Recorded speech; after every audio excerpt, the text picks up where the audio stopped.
In. Hey, we are live. This is episode 102 with Mark Denesha joining us from Austin, Texas.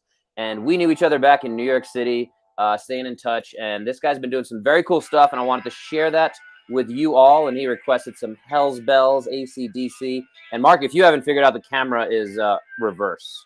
So I think we didn't talk about that. But if you go to scratch your right ear, it'll, yep, it'll freak you out. Anyway, what's going on over there in Austin, Texas, man? Not much, man. I mean, so we just moved here in November, still getting kind of acquainted with the city, which is exciting. I think that's the most exciting part about moving, exploring. But other than that, yeah, Austin, we're loving it. Change from Brooklyn, that's for sure. Have you gone to, there's a pizza place. I got to look it up if you haven't been there. I've been outside of New York. I've only found 3 pizza places in the world that live up to New York City pizza. One of them is in Austin, and I can't think of the name right now. My wife knows. I don't know if you had it yet. Yes. So you've been there, of course. So that's yeah. Home slice, solid. Yeah. I don't know if you quite consider it New York City standard, but I think it's the closest I've seen outside of New York City. No, yeah, and I wouldn't disagree. It is a solid pie. It is. It stands up. There's one in Portland, Oregon, as well. And then I have my list. I forget where the third one is, but yeah, the Portland, Oregon one's good too. And generally, I think Home Slice also, they might be originally from New York. That's always the story we hear when we go to these places. But yeah. Anyway, and then the barbecue. You're enjoying the barbecue, most importantly. Yeah, we actually haven't had proper barbecue yet. I think we've been building it up. We're like, okay, we got to get the best barbecue. We're going to do this. And then, we end up going to get pizza, or something. So we're long overdue. Yeah. Long overdue for some proper. Yeah. Please share that update when you do that. Cause, I definitely, we drove through Austin on our road trip when we moved from New York City to SoCal in 2019, and we definitely got as much barbecue as we could while driving through the South, especially in Austin. So very good stuff. And then again, being here in Colorado, we miss a little bit of that good barbecue, because there's a few places, but again, it's probably the least good part of Colorado. I'm going to share publicly here. Food scene. Is it really? I would say, and I'm gonna go publicly on air with this, and since you're a Brooklyn boy like me, New Yorker, it's a little bland. It's a little bland here. The people here seem to appreciate, and the big thing is green chili here. If you've ever had that, so that's their version of spice. But I don't know. We found some good spots. We had our friends visiting from Los Angeles, and but another buddy from Brooklyn who he's been all around the world with food and stuff. And yeah, it was hard trying to impress them with food, but we found some places. But yeah, just generally everything's a little bland. I think that's the I mean, that's kind of how it goes when you come from New York. Yeah. I mean, it's a high bar. It's a high bar. It is a very high bar. People think we're cocky, but we've just had the best shit. I mean, it's the truth. It's the truth. The best at New York, the best and the worst of everything is there. So yes. Yeah, that's the thing. It's all so succinct, and then again, like you're saying, you get a little bit of everything, right? So yeah, absolutely. You kind of know what's good and what's bad, I think, more than some. And it's funny seeing like the Facebook Denver foodies group and people talking about like, even, Tex-Mex food. And it's like, wow, these, I don't want to discredit their opinions, but at the same time, I think they need to come by and try some different things. So, but it's funny hearing some people who have been like around the world and tried some of these similar kind of experiences, I think, to what we're talking about here. And then, I hope this doesn't come across too egotistical, but I think it's just what we've tried out, man. Just what we tried out. But let's get to physical therapy before we dig ourselves into any more of a hole here. So the big thing that Mark is doing here, and I applaud you for getting the Strength PT on Instagram. That's a great handle. But what are you benching these days, bro? Oh shoot. You Yeah. got the strength PT. You better be strong. I know, right? Yeah.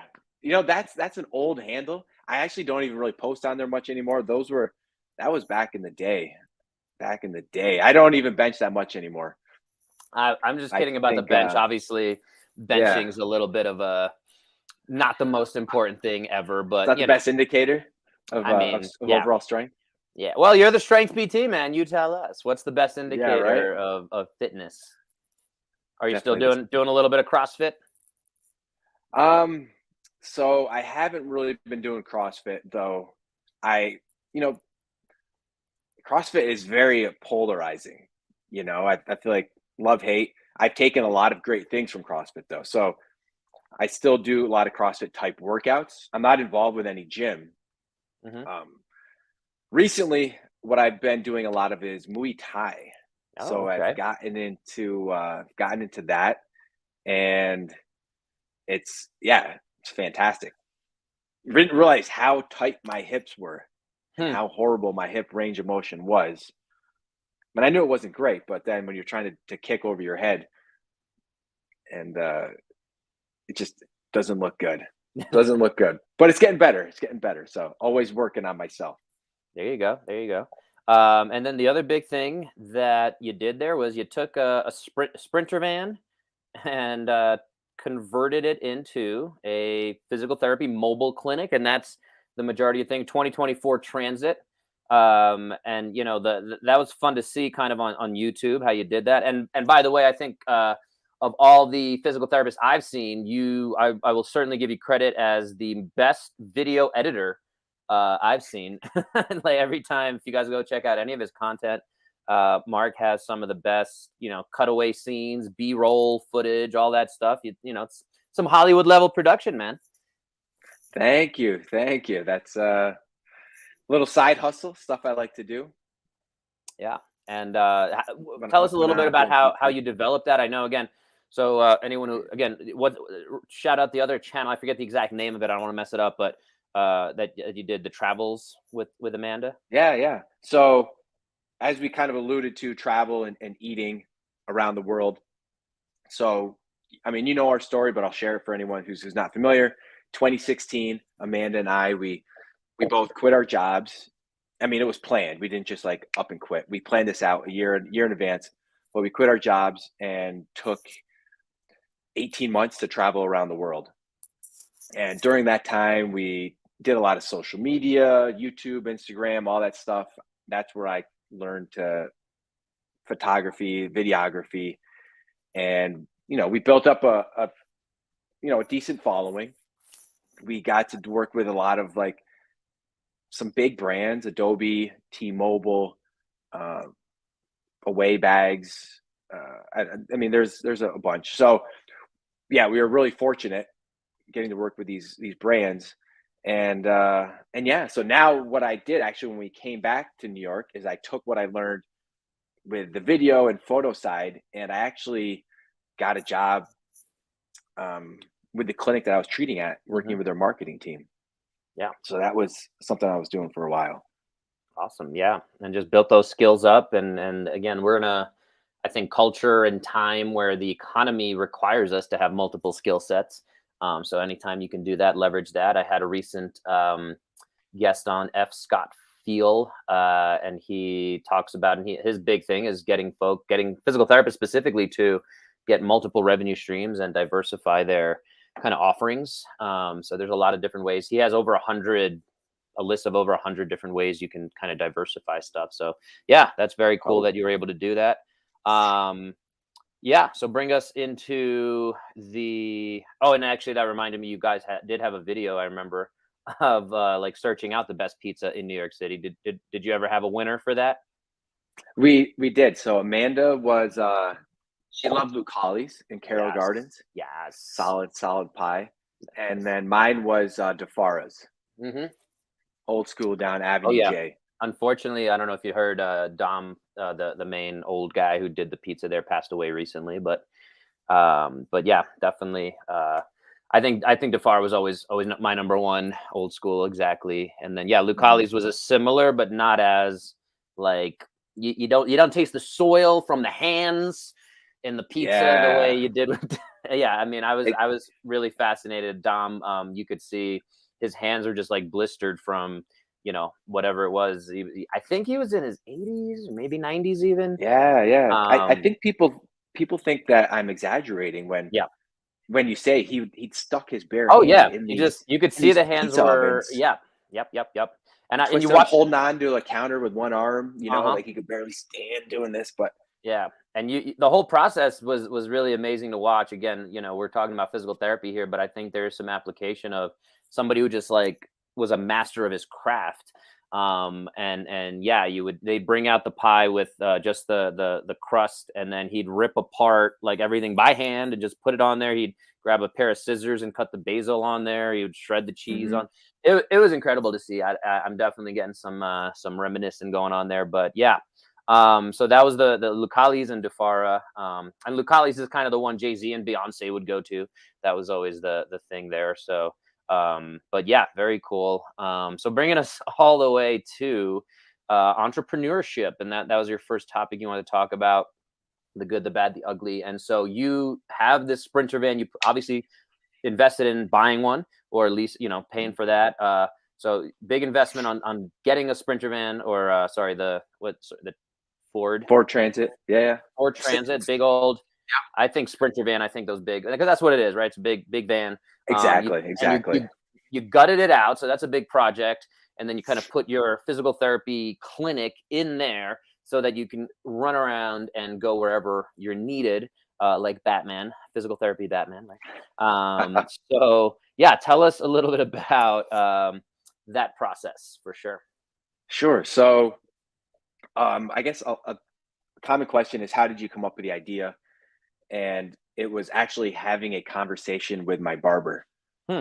during COVID. So this guy, he had his own barbershop. We were shooting the breeze, and he was telling me about one of his friends who was heading down to the Hamptons every weekend with his, van, his barbershop. And he was like charging ridiculous amounts because it's the Hamptons, you Right. can. And so that's when the light bulb kind of went off. And I was like, you know what? I could probably do everything I need to. And not everything, but, 75% I could probably do in the back of the van. There's enough space. I've seen treatment rooms, probably smaller than the back of my van. Hmm. And so I started doing some research. I had found this guy down in Baltimore, Maryland. So shout out to James Dolkarian and Pioneer PT. He kind of, he pioneered this. As far as I know, he was the first person I'd seen do this. And he has a Sprinter. He converted it, and he had written this like a little book called the PT Blueprint, I think, to mobile clinics. It was on Amazon. So I'd reached out. He answered some questions. Super nice guy. I bought his book and kind of, modeled what I did to what he did. Awesome. But yeah, so then I had a plan. We ordered the van, and it took, I think, 6 months from maybe when we ordered it to when it was delivered. Hmm. And I'm a kind of a DIY. I like to do things myself type of guy. So of course I was like, I'll tackle this. How hard can it be to build out the inside of the van? And it was challenging. It was a challenge, and I could have saved probably a lot of time had I had some professionals do it, Hmm. and the work would probably be, you know, even, just better professional craftsmanship. But, I'm happy with the job. I think it looks good. I think it looks great, and I It learned a looks lot, great what we can see on social media. So you're doing a good job, at least hiding any of right? the scars and Right? cuts and things like that. Yeah. Yeah, from the road going by at 50 miles per hour. Yeah, it looks great. Yeah. Yeah. So in terms of, But yes. yeah, Oh, go ahead.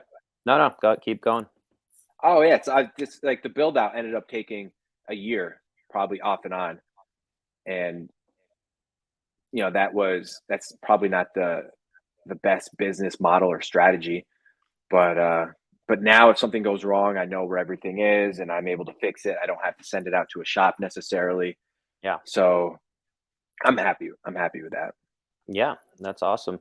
And then, yeah, in terms of getting folks to accept this concept of, I'm going to drive up with a van and you know, fix your back pain or whatever, your ankle pain. I saw that post about the ankle injuries. Is it really 23,000 ankle sprains a day? That's in the world or the U.S. or?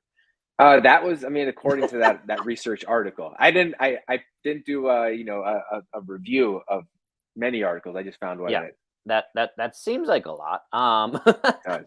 I It mean, does. I mean, I've sprained my ankles many times, so I definitely was like, well, but that still seems like a lot. I pretty much don't have any ligaments left in my ankle. I can do a full, you know, past 90-degree roll both ways on both ankles from getting all Oh, the dang. ligaments torn out. Well, I'm a little hypermobile. Like I'm just Oh, okay. Yeah. so, and then I think not having any ligaments necessarily left in either ankle from, yeah, just that's like the one thing that I had as an injury playing football. I'd done a lot, and it's helped me as a physical therapist understand that if you can really train your proprioceptive system and all those muscles that can kind of make up for the lack of ligament control, you can really do a lot. So I think I have better balance and better ankle health than most people I see for sure. But yeah, so again, Ah, just it's a learning. So it's all a learning thing, and you know, I don't want to break myself to learn things, but sometimes that's how it goes. So yeah, exactly. back to the concept of I'm gonna pull up with a unmarked van, and it says free candy. That's every time I hear the van concept, that's always what I think of is the you know, luring little kids in. But yeah, so how does that concept come across when, you know, are you marketing that way? I'd love to hear like kind of, and I know we're going to talk about marketing Mhm. as one of the other ones, but yeah, how does that just concept come across? Or are you just like, hey, I can fix you, and I'm going to save you time and come to you.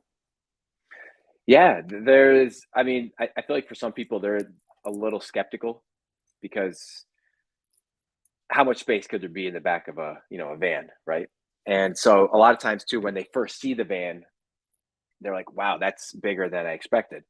And then they go in and they see how nice and how everything looks on the inside. And Hmm. they're like, wow, this, well done, well done. So there is a little skepticism, but I- I'm not sure what the traffic is like in Colorado, but Hmm. here in Austin, it's pretty crazy. Yeah. And I hate traffic. So me having a mobile clinic, maybe that's a little counterintuitive, but I'm saving, other people the hassle of Right. having to battle traffic. So that's Hmm. just that's one of the sales points. And Yeah. also I'll set up shop in some parks, Hmm. and so people see it and they're already there doing, their training, they're running, it's just easy access for them. Hmm. But it's funny you mentioned the kids. There is one park I go to nearby, and there is like a children's park section, and I make sure that I stay far away. I'm on the other side of the Yeah. parking lot. I don't want to, cause Yeah. Yeah. anything like that. So Yeah. for sure. Uh, does I don't know if you know this. Does your liability change significantly in terms of you know, having just other factors going on, like or is it just you know kind of car insurance, van insurance, and then just you're still a physical therapy clinic? Yeah, that's the way that I've modeled it right now. I haven't heard otherwise. So yeah, I just carry kind of the insurance, the typical insurance that I would have on it, and then I Hmm. have my practice, my kind of professional liability Yeah, insurance. and But I'm not generally like picking people up and driving around with it. right, right. So Yeah, just no. as soon as your session's over, it becomes just a van. I guess from a legal perspective, it's an interesting random kind of aspect of that. Is it's only like a physical therapy clinic while you're there. So yeah, that's interesting. But yeah, so back to the entrepreneurship piece. Yeah, are you Mhm. like you said, you're setting up. Are you, marketing, Facebook groups, trying to think of some different things. We talked about the marketing piece. It definitely is interesting for me because again, that's our third piece. We'll come back to that second one. Mhm. But yeah, how do you find your pushing kind of this concept the most right now? What's been successful? If you don't mind sharing, what hasn't worked, stuff like that.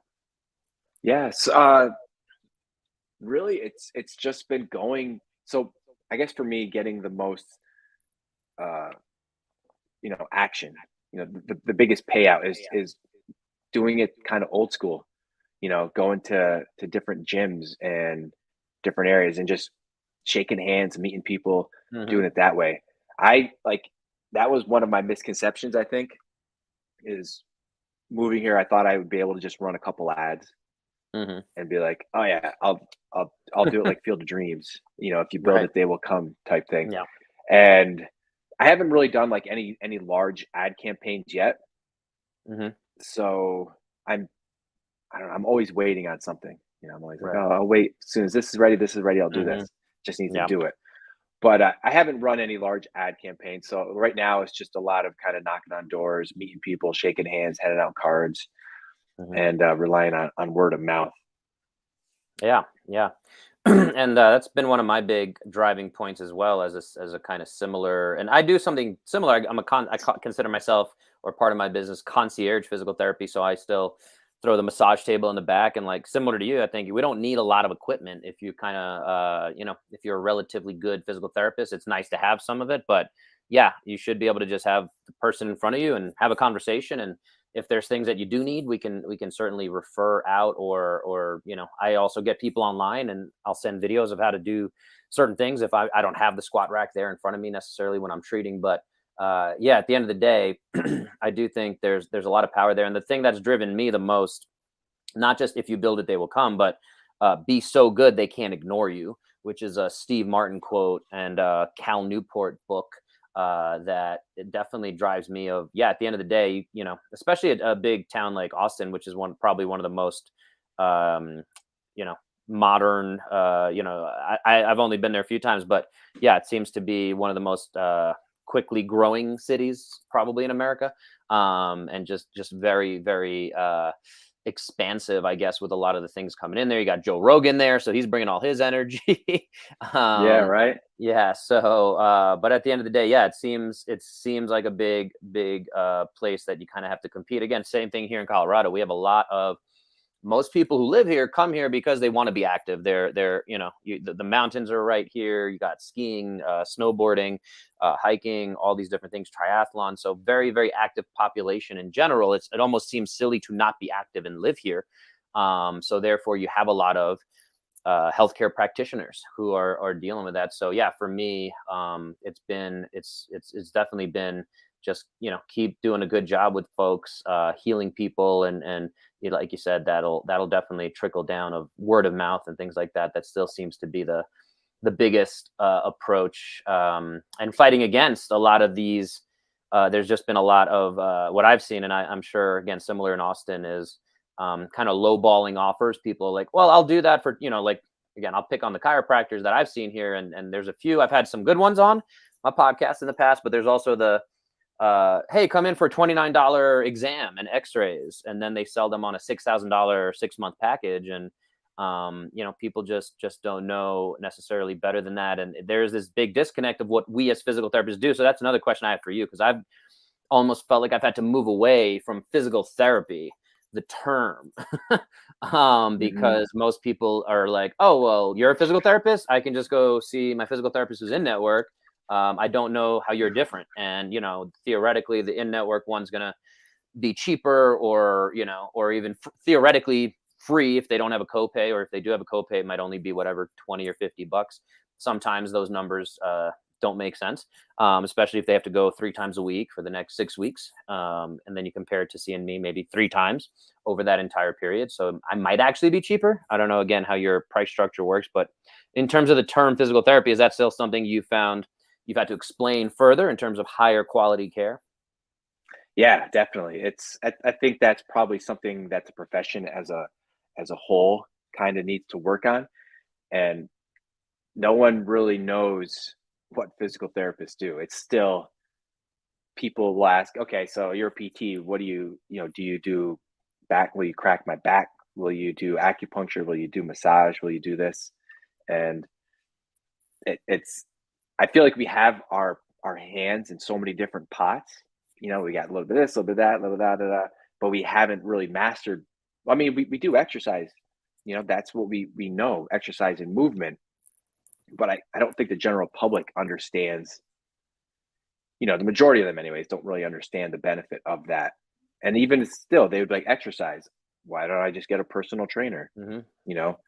So we haven't really commanded the, I guess, I don't know exactly how to state it, but yeah, like chiropractics. Someone has their, I've seen plenty of people, and then I'm doing the eval, and they're like, yeah, it's for low back, and then the first thing, somewhere along the evaluation, they'll say, should I see a chiropractor?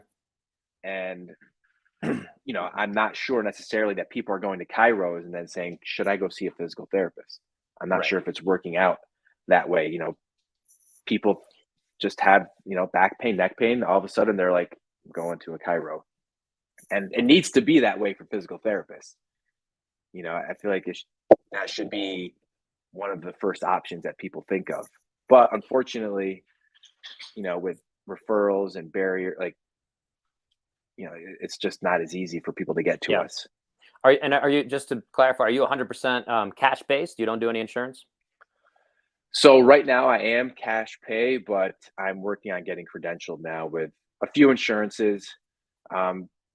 There's just, I feel like not having and not taking any insurance is just really going to limit my options. And so I think I have to have, at least a few, and that will just help with word of mouth. And I think I do enjoy working with, a lot of patients that do have Medicare as insurance. So, I mean, I feel like that's kind of fulfilling to me, is, seeing someone's grandma, squatting, with a kettlebell, or, doing these things that they didn't think they could. Yeah, for sure. And so I think I'll have a healthy balance. Yeah. I do think that's a severely underserved population, especially when it comes to strength training. And if that's part of what we're talking about here as physical therapy, which, again, not all physical therapists are created equal, just like all chiros are not created equal, and any other profession. But at the end of the day, I do think in terms of osteoporosis, which is pretty rampant, and one of the, I don't know the exact statistics off the top of my head right now, but my mother just told me she's been dealing with some of that stuff, and I said, yeah, we got to get you lifting some stuff. We got to get you jumping on a rebounder to really load the bones and get you stronger in that regard. You're never going to get those bones any stronger just by, again, taking shots. And even if you start changing some of your food and concepts like that, there's definitely a disconnect. So I do think there's very big, powerful things we could be doing to get them moving better, getting older folks more mobile, and just stronger. And again, yeah, I love this. Again, I'm very jealous of the strength PT, and you're not using it, so maybe you want to give it to me. I don't know, but I do think partly it's not 100% the only thing, but you can't go wrong getting strong is one of my other favorite sayings. And it's hard to get too strong, which, again, some folks lose sight of that kind of concept. They don't want to get bulky is another common kind of thing. I'm sure you hear as well. But back to the marketing piece, again, I found also interestingly, because of this alternative presentation, because we're not traditional physical therapists in the sense of we're in a brick and mortar and we're just going to go through your insurance. That's why I asked the insurance question. Sorry, my dog's giving me a soccer ball that she wants to play with here. So my question though is or my observation, I guess, is that I tend to be like the 7th or 10th practitioner that people are like, okay, I'll give you a try.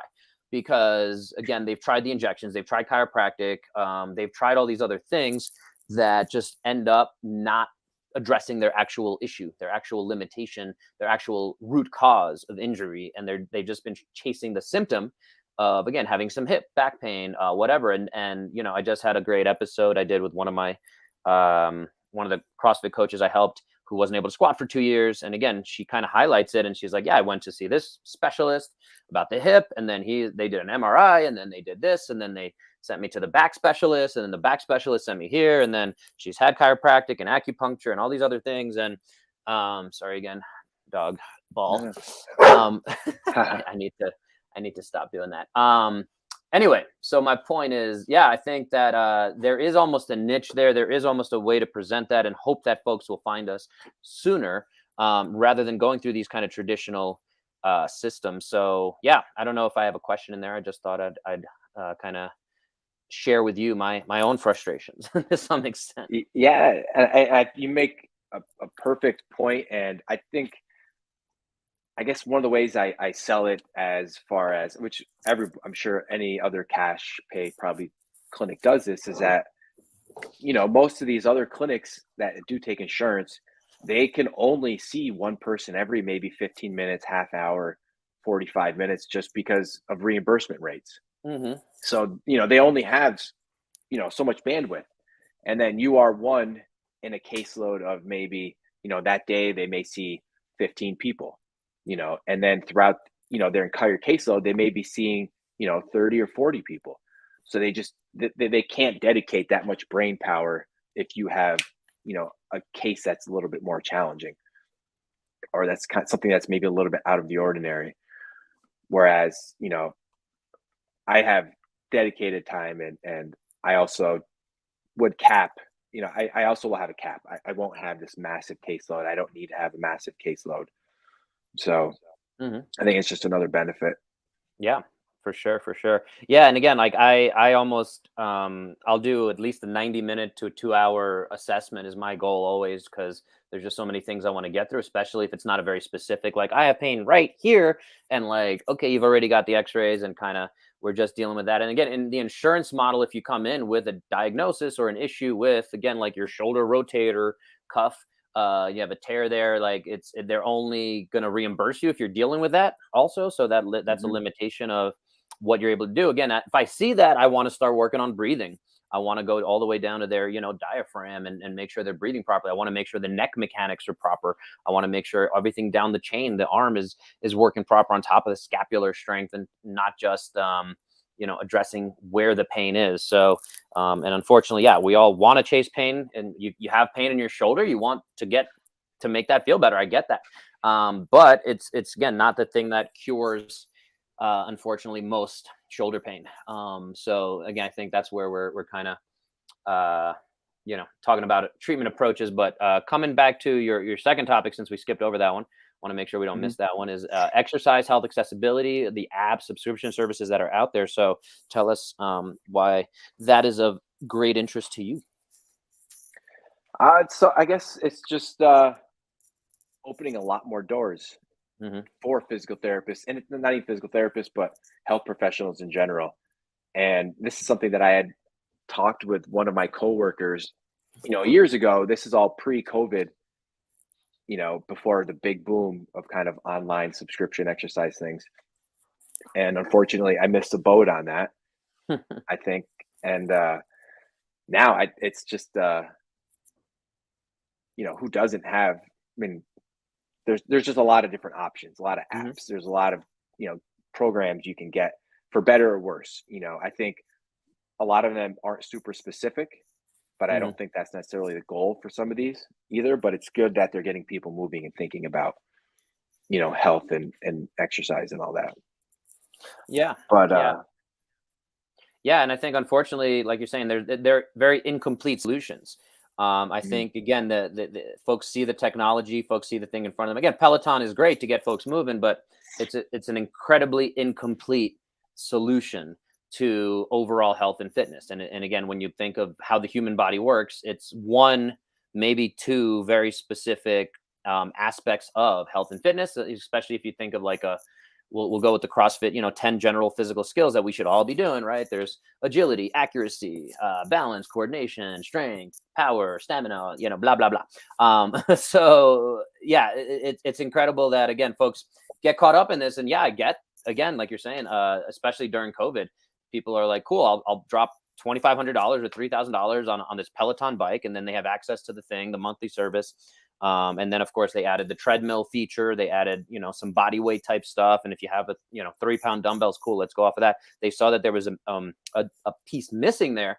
And that's kind of what I built my business on, is trying to fill that gap. There's still a huge gap between kind of the fitness space that we were talking about, of the the personal trainer world, where there seems to be more of a complete picture, long-term picture to some extent. Not just, maybe it is just get a six-pack abs and that kind of thing. But then the physical therapy piece is, yeah, just get you out of pain. So is there a gap between get you out of pain, get you moving better, build an entirely long-term fitness plan, versus just, yeah, the kind of short-term, yeah, Peloton's great.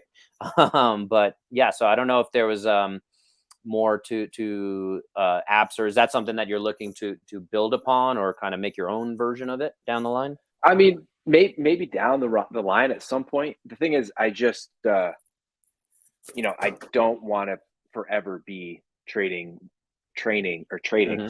trading 1 hour of my time for Right. money. Right. So I'd like to have different options, and I think this is kind of what something you had hit on. Is different lines of revenue. Right. So this is, there are opportunities. There is a lot of overlap with different exercise and movements too that can work for different things. So I yeah, it's something that, I thought about, and I guess part of it though is also the gray line between performance training and physical therapy. And, Hmm. is it just something that you state outright, like this is performance training, this is physical therapy, although the programs may look almost Right. identical. Right. And then Yeah. just by having the licenses, for instance, I mean, being in Texas, I'm not technically allowed to work on anyone from Colorado, Hmm. but the internet has kind of changed that. And I don't know, I guess I'm not sure exactly how that works. How have you been dealing with that with your online stuff? If someone's out of state, and just to respect the license aspect of it, I just do, it's coaching. It's physical Coaching? therapy. Sorry, it's not physical therapy. It's just becomes fitness coaching.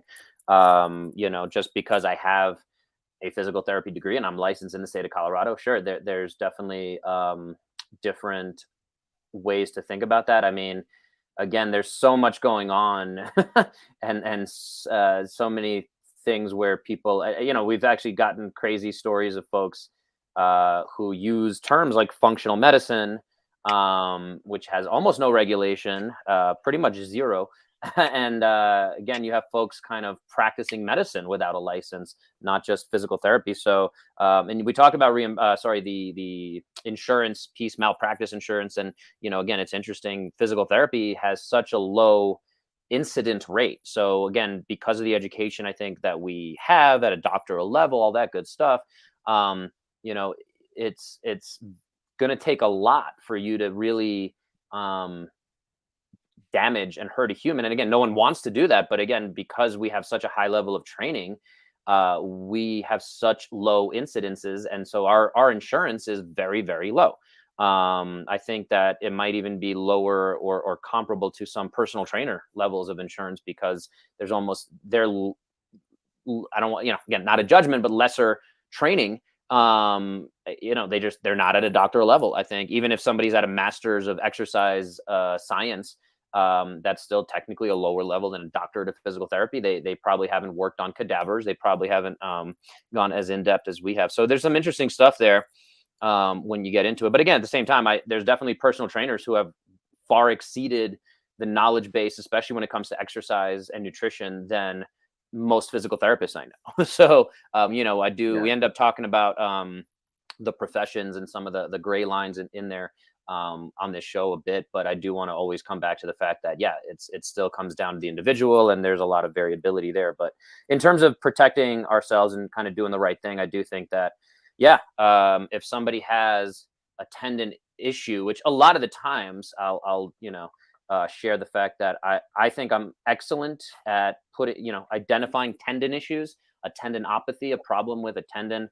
that we can then fix with a proper 12-week loading program, which is much easier to do online. And if the person has access to the equipment, and has any kind of experience with squatting or doing bicep curls, we can then really clearly load that over 12 weeks, slowly progress it to the point where we're creating this beautiful little piece of pottery where we're adding a little water, we're taking away. But being able to control that is a much better setting to me than just seeing somebody, whatever it is, twice a week, 3 times a week, and doing it that way, because that becomes financially restrictive. It becomes time restrictive versus having somebody say, hey, yeah, just go in the gym.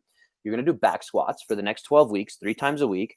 And I've just found very, very good success with that, especially when you can really identify the right patient for that program. So at the end of the day, there's definitely some power there. So hopefully that answers your question. So appreciate you Yeah, turning it yeah. around on me. Um, Need the Dr. Bo app for yeah. physical therapy. Well, yeah. I mean, I do. That is kind of what I've built over the years, and I talk about my Bo 30 system. And again, it's my goal is to do an annual orthopedic assessment on everyone, or annual movement screen on everyone, every single human. I think it's something the APTA has kind of played with. Dentists did a really good job a long time ago of saying you need to get your teeth checked, twice a year. And I think that's kind of sustained that entire profession to some extent, or certainly, help them stay above, they don't have a lot of competition like we do. Chiropractors, again, did an amazing marketing job of, if you have back pain, you're going to go to the chiropractor, as you kind of alluded to earlier. It's in rap songs. I'm back like a chiropractor.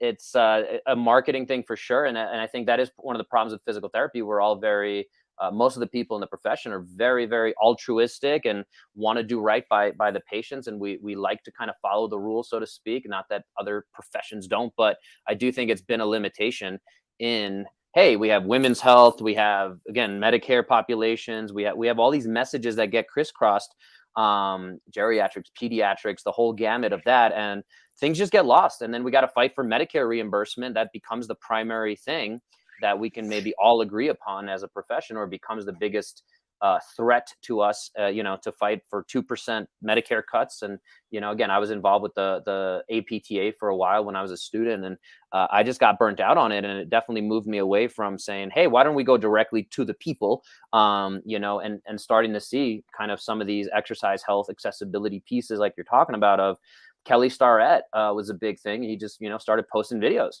back when I was just a new grad, 2010-ish. And, he's saying, hey, like, we should all be able to manage ourselves as humans, as athletes in this CrossFit space, especially.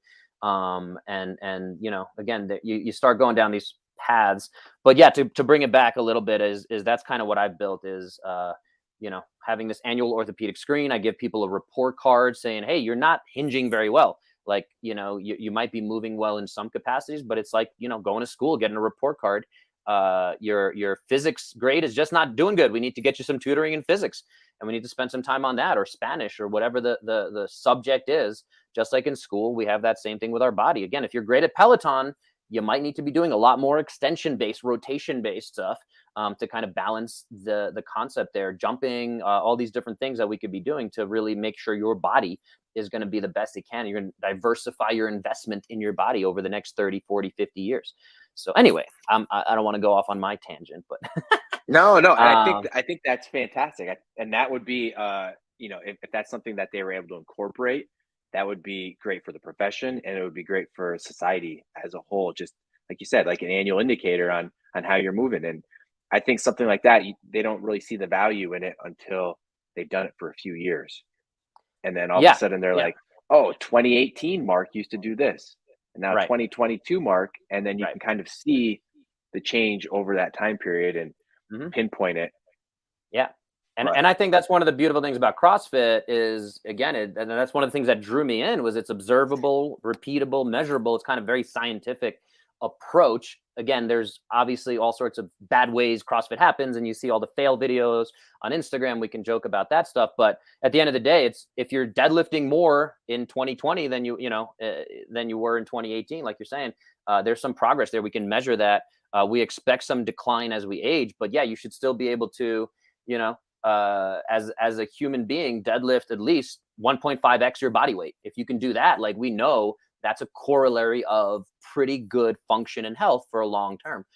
It tells us that, a lot of things are going to fall in place. And so the one thing I'll say real quick in my exploration of all that is, I just don't think as a profession we're ever going to come together and say, what's the program? Who's going to come up with it? Who do we give the reins to of, is it Marilyn Moffitt? Is it Kelly Starrett? Is it the FMS guys? Who are we going to trust to say, this is the program, this is the annual orthopedic screen? Or do we just kind of push again? Not every dentist probably does the same exact dental screening that, you're getting every single year, but or the same thing with your car. Everyone gets their car checked out every 6,000 miles. I'm sure you know way more than we all do about that now with your with your van. But right? at the end of the day, I don't think. And again, if you've gone into any of the physical therapy Twitter wars, people arguing about what is pain, how do we treat low back pain, all these things, you get, you ask 10 different physical therapists, you might get 20 different opinions. And unfortunately, that's kind of the thing that's going to, I think, I don't know, I'm not going to say it's going to be our downfall, but it is limiting us as a profession to not have a kind of unified message. And I appreciate that we're all into the geekiness and saying, like, what is the thing that's happening and what's the best way to fix it? And it's great if this thing can get us 5% better, or in this population, and you go down all these paths. And I'm a very cynical and skeptical about all this stuff, if you can't tell already. So but yeah, I mean, that's my hope. And again, to the cliche pieces we're talking about of, it becomes be the change you want to see in the world. And so yeah, I'm trying to create my own system. I haven't seen the perfect system, and I would love to work, and continue to find folks. I'm still hopeful that we will all get together in some capacity and say, like, yeah, like if we just look at a hinge pattern, like, I think we can all agree that person's not hinging very well. And saying, like, yeah, what can we do to cue that to be better? In terms of joint range of motion, things like that. We all learn some version of this in physical therapy school, but it just doesn't come together to really gel in this real world example. So again, like I said, you can go to 10 different physical therapists, and there's a few other, I've seen a few.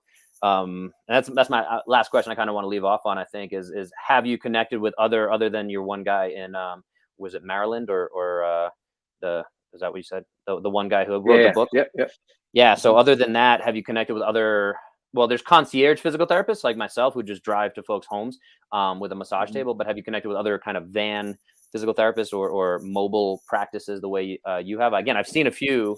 I've only I've only seen a couple, and I feel like the guy, so James JT out of Maryland, he's really the only one that I've seen that's, I think, really been successful, or maybe he's the only one that's like sharing about it. There's a guy in Houston, I can't remember his name now, but he has I don't think it's a clinic that he necessarily treats out of, but he has a mobile van that I think it's more like concierge type, not like necessarily a mobile clinic. But I just honestly haven't seen many other people that have actually made a dedicated clinic. Yeah, I mean, I think there's a few out there. Someone asked about this on one of the physical therapy Facebook groups or something, and I think I actually shared your information. So I don't know if they ever reached out or at least looked you up, but yeah, it's a very cool thing. And again, I'd love to see how it evolves over the next few years with concepts like COVID. Gas prices are where they are now, so yeah, if we can be doing stuff, I'm sure that doesn't help you personally, but but at the same time, I'm sure it's a good feature to say, hey, like, let me come to you. Let's not waste your time coming to me or going to a clinic, so save time on that and copays and things like that. But all that said, tell folks where they can find you, Mark. So yeah, you can check out my website, www.foreverforwardpt.com. Instagram handle, same thing, at foreverforwardpt, or the strength PT, which is maybe I'll breathe a little life back in, because that is a great handle. That is a great handle. And it is. If you don't want it, I'll take it from you, man. Yeah, right. Maybe. Well, yeah. So any of those. Yeah, awesome. Plenty of options there. And if you're in the Austin area, you know someone there, reach out directly to Mark and get yourself fixed up. He'll come right to you. Do you have an exact geographic area you're kind of covering too in terms of like distance? Right now I'm pretty flexible. So nice. Austin area. I'm located up in North Austin, but we're going to be moving down to South Austin in September. So, gotcha. Cool. Hit me up, and we'll work something out. Awesome. Well, thank you so much for your time. We're going to sign off here. If you guys got some value out of this, I hope you go leave a rating, review, like, subscribe, share it with someone. you know who might benefit from it, whether they are a physical therapist looking to be more mobile, or a patient looking for different options, someone to come to you. Home healthcare is definitely a major aspect of physical therapy, and I think this is the next evolution of it. So I'm excited to see what you do. So with all that said, everyone have an awesome day, get 1% better, and we'll talk to you next time.